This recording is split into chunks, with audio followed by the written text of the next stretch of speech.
is your gender? My gender? I'm a mechanic. Hello, fellow basement dwellers, and in today's video, I'm finally doing it. I am sorry it took so long, but I am doing what if Perturabo, the Lord of Ion, was isekai'd into the Star Wars galaxy during the height of the Galactic Empire. He will be isekai'd, let's say 2 or 3 years before the events of the first film. Our favorite paranoid basement dweller falls into the Star Wars galaxy in the Outer Rim, begins to freak the fuck out trying to get back. Also, just to clarify, the timeline on when he left the 40k galaxy and got isekai in Star Wars galaxy is right before he was going to fight the Hutt. So like a little bit before the Horus Heresy. Alright, so he gets isekai'd in, begins to freak out, tries to make his way back. He cannot, unfortunately. And eventually he pretty much goes scatters around, realizes that he's either in a very different part of the galaxy, or somehow he slipped into their timeline, or something. Anyway, his schizophrenic brain is working overtime. So he eventually finds a Imperial Star Destroyer, tries to communicate with it, and eventually the two get into a ship fight. He disables the engines, boards the ship, and finds out how fucked he is, and realizes that yes, he did fall into a different galaxy. And he also realizes that the Empire has 25,000 Star Destroyers, 13 Super Star Destroyers, and possibly a bunch of OP mega weapons he doesn't know about yet. So he begins to freak the fuck out, and using the maps he found on the ship, he tries to make it to the only safe-ish part of the galaxy, which would actually be Hutt space. He goes to Hutt space, he investigates Hutt space, immediately goes to Jabba's palace and fucking beats him to death. And no, Jabba's random ass, whatever the fuck these are not gonna stop Perturabo. Now, I do realize that the Hutts are very, very powerful, but they themselves ain't shit. They rely on other people, and mostly they rely on their slaves. So Perturabo hijacks every single radio comm, hijacks essentially the Star Wars internet, and says that any slave that uprises against their masters will be given witches, freedom, and possibly a seat in his government. This sends a lot of Hutt space into the Civil War, but most of Hutt space is able to stay in control of their things, but it's very unstable now, because every Hutt has the chance of getting the Princess Leia treatment. Only a couple slave uprisings happen, but they really scare the shit out of the Hutts.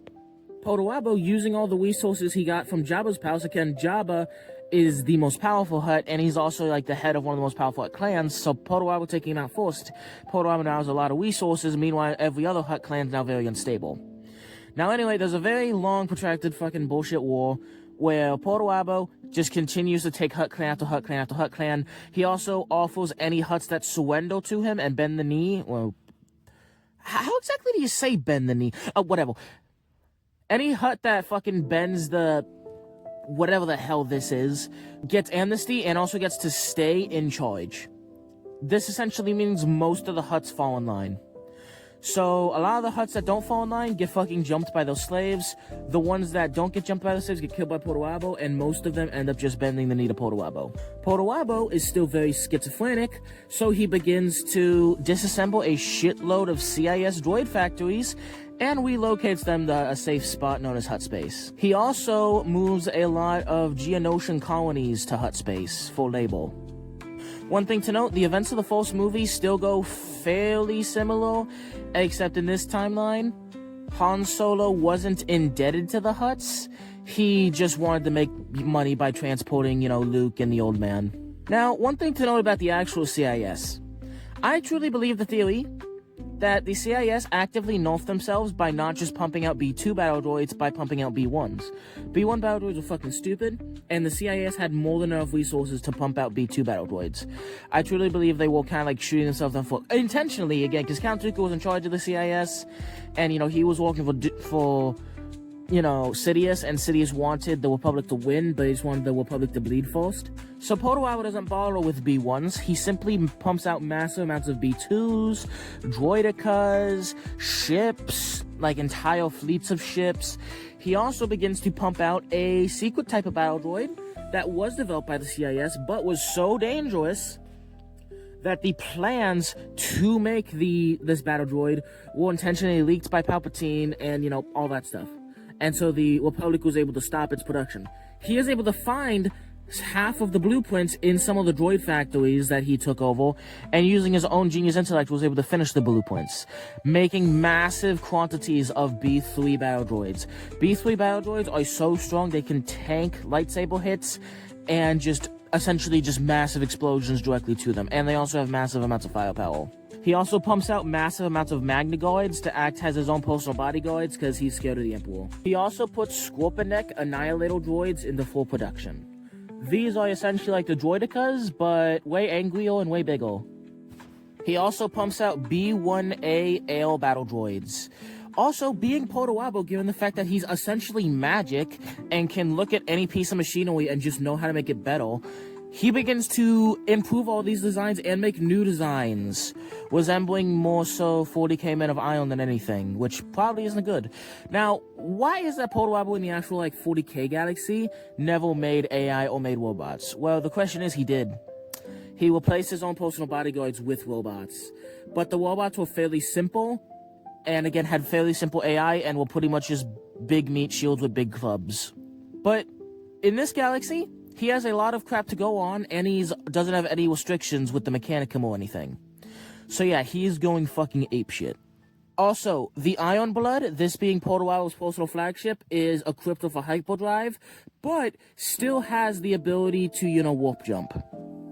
Why hasn't the Emperor come and stopped this? Well, simply put, the Emperor does somewhat know about this, but the thing is with Hutt space, the Emperor didn't invade Hutt space in the actual Star Wars timeline because the Galactic Empire was actually fairly reliant on a lot of resources and trading with Hutt space. Because Hutt space was essentially a massive black market and open market where the Hutts were essentially the crime lords in charge. So because of this, there was a lot of shit that the Empire really couldn't make a lot of themselves or had a hard time getting a lot of themselves. So they didn't invade Hutt space so they could trade with them. Perturabo is no different. Keep in mind, 90% of the Hutts bent the knee to Perturabo and are still in charge of their own territories, running their own crime stuff.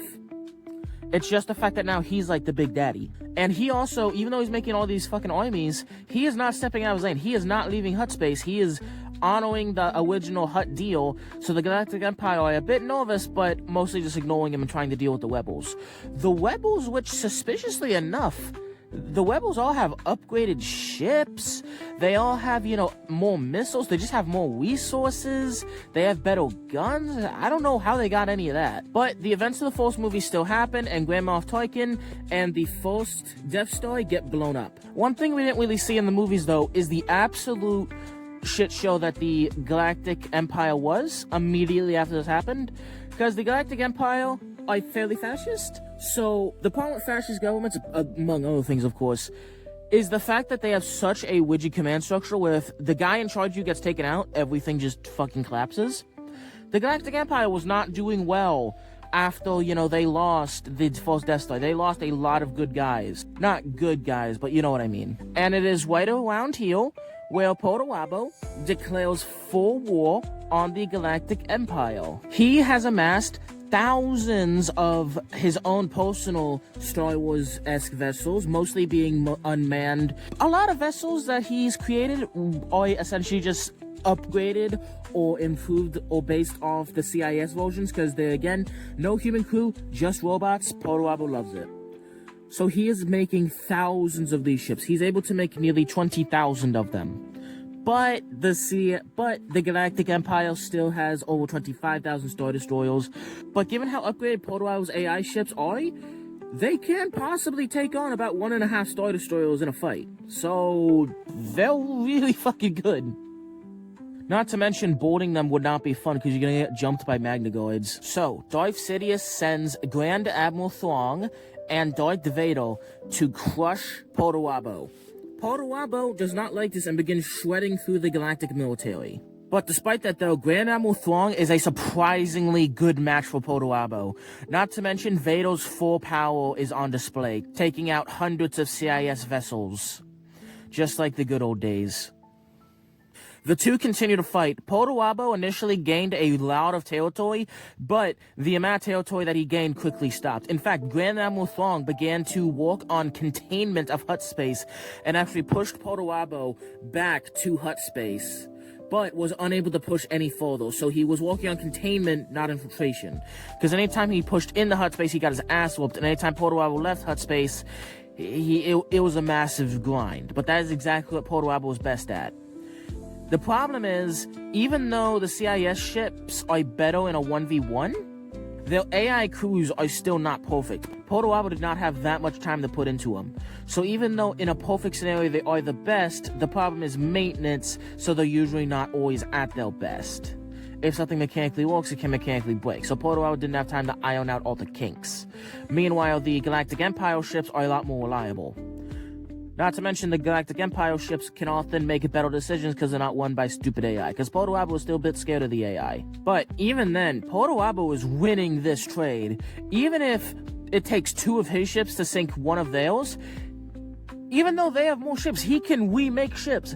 Every CIS ship lost is just a number that Perturabo can replace with ease. Meanwhile, every ship that the Galactic Empire loses is a travesty. Not to mention, the Rebels get more and more brave throughout the entire galaxy because they are equipped with better and better weapons being supplied by Perturabo, and even given a handful of battle droids. Eventually, though, a massive force builds up outside of Hutt space and breaks into Hutt space, taking the home planet of the Hutts. And why does Grand Admiral Thrawn thinks he's about to win? It turns out that this was actually Perturabo's plan, and he intentionally was having the AI make poor decisions to give Grand Admiral Thrawn false confidence. He cuts off and encircles a lot of Grand Admiral Thrawn's forces and is eventually able to destroy them. Grand Admiral Thrawn is able to escape. Eventually, though, Darth Vader takes a Super Star Destroyer in retaliation and essentially drives it up to the Iron Blood, Perturabo's flagship of Perturabo is, boards it, and is able to get all the way to Perturabo's chambers before then getting jumped by Iron Warriors, Magna Guards, everything. He wants to force choke Perturabo to kill him, but he knows he can't because he'll get stabbed by literally everything that's jumping him. Still though, he is turning everything that's attacking him into a meat blender. But when Perturabo sees a good chance, he uses his storm cannons to absolutely obliterate Darth Vader. Now, Darth Vader initially uses his lightsaber to block the bullets, but there's simply so many of them, and even the bullets that he blocks are explosive, so they just explode while turning into molten metal because they're solid projectiles. This blinds Darth Vader and essentially covers him in lead and also blows off one of its hands due to the explosion. Darth Vader, now crippled, is eventually killed by Perturabo's Magna Guards, B3 battle droids, Perturabo himself, and Perturabo's Iron Warriors. With Perturabo fully breaking through Grand Admiral Thrawn's containment, the Galactic Empire now throws every last thing it has at Perturabo. And it is simply not enough. The Empire does its best to turn on the propaganda machines to just absolutely drown Perturabo in propaganda, saying he's evil, he's the separatist reborn, which, I mean, he's most of his like 99% of his navy is separatist ships using, separatist battle tactics while using, separatist droids, but that's either here nor there.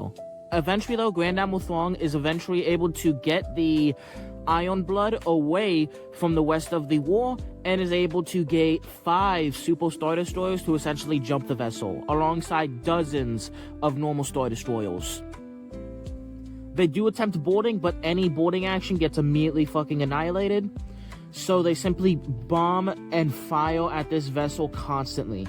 Eventually they break its shields, but the thing is with the Iron Blood, it is a dead piece of iron. It's nearly indestructible. It's able to take this punishment for days.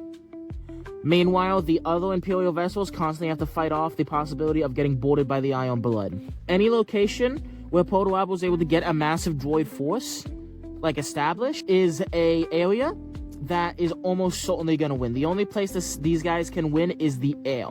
That's just because all of the mechanical clanker hordes that Perturabo has unleashed is just whipping through the stormtroopers like butter. Eventually, though, Perturabo is able to get reinforcements that jump these shit out of the Star Destroyers, and it turns out that Perturabo probably could have escaped this whenever he wanted, because he still had the warp drive, so he could have just tunneled into the warp and left, but he knew that his ship could take it, and he knew that the Galactic Empire only had a couple of Superstar Destroyers, and he wanted to tie them up. So they were able to get and destroy most of the Superstar Destroyers, and Grand Admiral Thrawn is not able to escape. An Iron Warrior strike team led by Barbaros D'Antioch are able to get onto the Superstar Destroyer Grand Admiral Thrawn is on, and are able to kill him. With Grand Admiral Thrawn dead, the Galactic Empire begins to get absolutely smashed and gets pushed all the way back to Coruscant by perturabo. So he makes it to Coruscant. Also, one thing to note is perturabo, out of all the Primarchs, is like one of the least racist. He just doesn't really give a shit if you're an alien or not. He just cares if you're useful. So I could see him sparing most alien races who surrender or switch sides. But he makes it to Coruscant, and he begins to just absolutely tear through all of Coruscant's defenses. The Emperor is on Coruscant, and the Emperor offers a surrender. But perturabo and the Emperor have to meet one-on-one with no guards. Obviously, the Emperor is trying to kill perturabo, and of course, the Emperor still has all of his, red guard dudes. But if perturabo refuses, he has a ship ready that is fast, has stealth technology, and will be able to get into the Galactic Rim, where he will be able to rebuild and plot his next move. Perturabo agrees to the peace negotiations and even agrees to meet the Emperor one-on-one. Perturabo, then about a minute later, sends both cyclonic torpedoes and virus bombs down to the planet and obliterates all life on Coruscant. This move is felt throughout the entire galaxy, and a lot of people who were very, very hard perturabo supporters in universe now are kind of like, why the fuck did you destroy all life on Coruscant, the most popular planet in the universe? And perturabo just like, they were resisting arrest. Perturabo, again, still using Hutt space as his capital, he essentially sends a storm of iron throughout the entire Star Wars galaxy, and essentially becomes the new, possibly slightly worse Emperor, where anyone who resists or refuses to join gets fucking obliterated, probably with a virus bomb. Due to this, after destroying one or two rebellious planets with a virus bomb, every planet essentially falls in line very well, and perturabo is actually fairly good to planets that fall in line. He builds stuff, he fixes the economy, he taxes them fairly. Perturabo is a fairly good dictator. People still don't really like the fact that he uses droids to enforce his laws, but he is still using Hutt space, able to take control of the galaxy and make it a safe, peaceful place with normal Sith running around. Although, Luke is probably coming for his ass given how many fucking people he killed, and how perturabo really does not like Force. Perturabo really does not like the Force. So Luke and many of the rebels are not big fans of perturabo anymore, but they also know that this new guy is way more powerful than the Emperor. And also the rebels begin losing some support because perturabo is really, really, really, really fair when it comes to things like taxes, freedoms. Again, you can pretty much do whatever he runs the new Galactic Empire like the Imperium, where if you pay taxes and you stay loyal, you can do whatever the fuck you want. It's not like the fascist dickheads who people had to live with earlier, where they're in your business 24/7. You pay your taxes, and the taxes are small, and perturabo does not give a fuck. So even though a lot of people dislike him for, the atrocities he committed, a lot of people just don't want to fight him because everything's going pretty well. So yeah, what do you think of this video? Did you enjoy this video? Are there any things you agree with, any things you disagree with? Thank you for watching, and also, I have an announcement. The reason this video took so long to come out was a number of reasons. First and foremost, I had a writer's block when it came to this video because my first 2 videos, well, I guess technically 3 videos on this subject, failed. I do not consider them, they're not horrible in terms of views, likes, comments, but I still consider them a failure. Like, the amount of I put way more effort into the Star Wars videos than any other type of video. So to see them just do, like, the worst, like, I just pump out a little Invincible video and get almost 1,000 views. So to see the videos that take me so much time, so much effort to put into, see them not do well, really hurts. So because of that, I think I had some writer's block, and I just could not write a compelling story about perturabo. Like, it was always just the most generic bullshit. Oh, he's in the Outer Rim, he builds up a big force. I didn't really like it, so I didn't want to put in the effort to make a video that flops, and I also did not want to... I also just couldn't write very well. So if this video does well, I promise that sooner than later, the Great Khan will be isekai'd into the Star Wars galaxy. I already have some early scripts ready to go for the Great Khan coming to Star Wars. If this video does well. If this video doesn't go well, I will just make something else. Thank you for watching. What did you think of my writing? Did you enjoy it? Or what things did you like? What things didn't you like? Thank you for watching. Please make sure to like and subscribe. And I will see you later.